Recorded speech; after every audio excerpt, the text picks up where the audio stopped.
अस्सलाम वालेकुम मियाँ साहब प्रैशर वाली गोबल ਤੁਹਾਡੀ ਤਿਆਰ ਹੈਗੀ ਜੇ ਚੌਧਰੀ ਨਈਮ ਸਾਹਿਬ ਮੀਆਂ ਐਮ ਸਲੀਮ ਸਾਹਿਬ ਨਾਮ ਲਿਖਵਾ ਦਿੱਤਾ ਜੇ ਤੁਹਾਡਾ ਜੀ। ਠੀਕ ਹੋ ਗਿਆ ਜੀ। ਪਸਰੂਰ ਵਾਲੀ ਸਾਈਡ ਤੇ ਜਾਣ ਵਾਸਤੇ ਲਾਲਾ ਮੂਸਾ ਵਾਲੀ ਸਾਈਡ ਤੇ ਜਾਣ ਵਾਸਤੇ ਤਿਆਰ ਹੈਗੀਆਂ ਜੇ। ਜਦੋਂ ਮੀਆਂ ਸਾਹਿਬ ਤੁਸੀਂ ਚਲਾਣੀ ਹੈਗੀ ਜੇ ਇਹ ਜਿਹੜੇ ਪ੍ਰੈਸ਼ਰ ਵਾਲੇ ਜੈਕ ਦੇ ਦਿੱਤੇ ਨੇ ਨਾਲ। ਠੀਕ ਆ ਇਹ ਇੱਕ ਪਾਸਾ ਜਿਹੜਾ ਜੈਕ ਦੇ ਨਾਲ ਇੱਧਰ ਕੱਸਿਆ ਜਾਣਾ ਇੱਕ ਉੱਧਰ ਕੱਸਿਆ ਜਾਣਾ। ਜਿਹੜਾ ਦੂਸਰੇ ਪਾਸੇ ਹੈਗੇ ਨੇ ਇੰਜ ਟਰੈਕਟਰ ਦੇ ਉੱਤੇ ਸੰਭਲੀ ਲੱਗੀ ਹੋਈ ਹੈ ਇਹ ਵਾਲੀ ਜਿਵੇਂ ਨੀਚੇ ਪੈਪ ਲੱਗੇ ਹੋਏ ਨੇ ਨਾ ਦੋਵੇਂ ਇੰਜ ਕੱਸਦੇ ਨੇ। ਇਹ ਜੈਕ ਨੂੰ ਉੱਤੇ ਥੱਲੇ ਕਰਨ ਵਾਸਤੇ ਟਾਇਰਾਂ ਨੂੰ ਜਿਹੜਾ ਉੱਤੇ ਥੱਲੇ ਕਰਨ ਵਾਸਤੇ ਇਹ ਟਾਪ ਲਿੰਕ ਲਾ ਦਿੱਤੀ ਹੈਗੀ ਜੇ। ਜਿੱਦਾਂ ਜਿੱਦਾਂ ਖੋਲ੍ਹਦੀ ਜਾਵੇਗੀ ਉਂਝ ਉਂਝ ਟਾਇਰ ਤਾਂ ਨੂੰ ਆਉਂਦੇ ਜਾਣਗੇ। ਠੀਕ ਹੋ ਗਿਆ ਜੀ।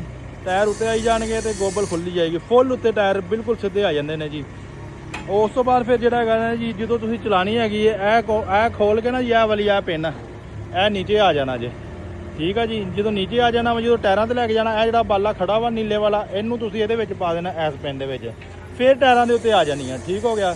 ਜਦੋਂ ਤੁਸੀਂ ਚਲਾਣੀ ਆ ਇਹ ਬਾਲਾ ਇੰਜ ਮੈਨੂਅਲ ਛੱਡ ਦੇਣਾ ਬਿਲਕੁਲ ਫ੍ਰੀ ਹੋਵੇ ਇਹ ਜਿਹਦਾ ਬਿਲਕੁਲ ਫ੍ਰੀ ਹੋਵੇਗੀ ਨਾ ਜੀ ਤੇ ਬਿਹਤਰੀਨ ਚੱਲੇਗੀ। ਯਾਨੀ ਕਿ ਇਹਦੇ ਉੱਤੇ ਤੁਸੀਂ ਇਹ ਜਿਹੜਾ ਫ੍ਰੀ ਕਰ ਦੇਣਾ ਹੈਗਾ ਜੀ।